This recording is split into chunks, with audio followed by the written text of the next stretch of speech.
It is year 2 for Mike Houston at the Citadel. This team has looked so different, much more efficient, much cleaner so far in his second campaign. Before Dorchester, maybe the top team in the Lowcountry this season, Steve LaPrad's Patriots, the #2 team in the state. That's going to be nothing like the scenario here at Death Valley. Closing in on kickoff, this place already rocking. Scott Eisberg has abandoned me for his shooting duties tonight. We're talking Cane Bay and James Island in this one. They're the undisputed #1 team in the country right now. And if you look around the stadium, you've got the Clemson band on the field right now. Plenty of orange in the stands. Looks about 80% orange, 20% Tar Heel blue. Absolutely, 34 years waiting for this game, and it did not disappoint. What a game we saw.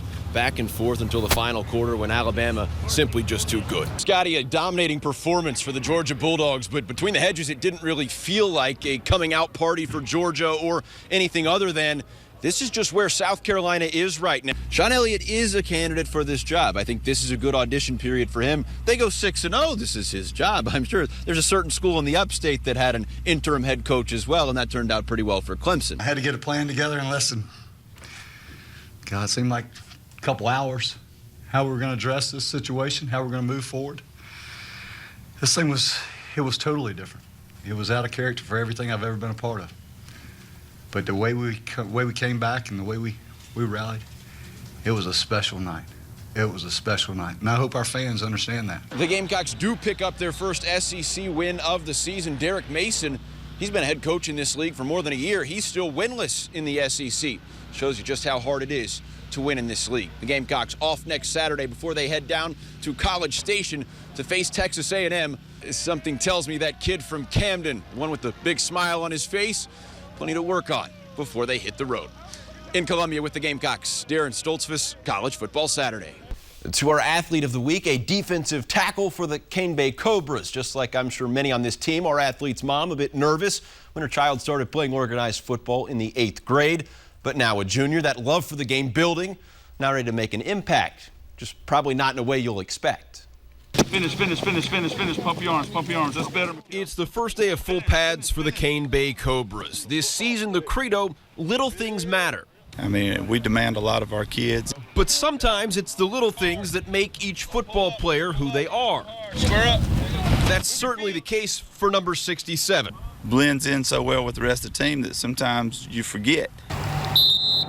But the difference between number 67 and the rest of the team, I have the power to do this, and I want to prove that I can.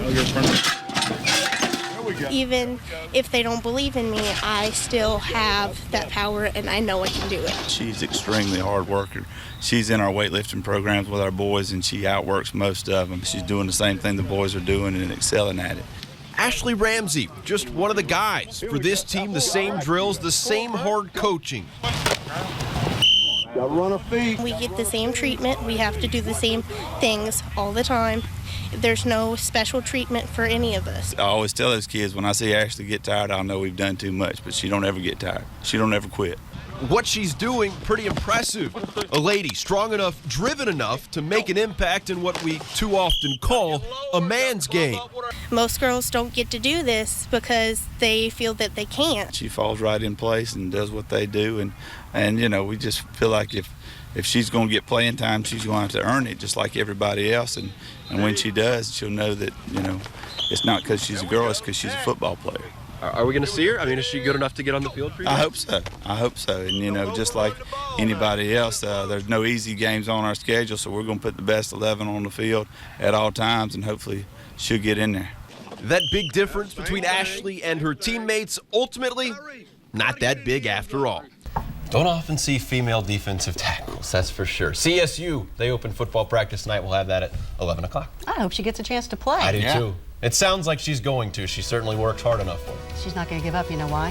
What? Because she's a she. Yeah.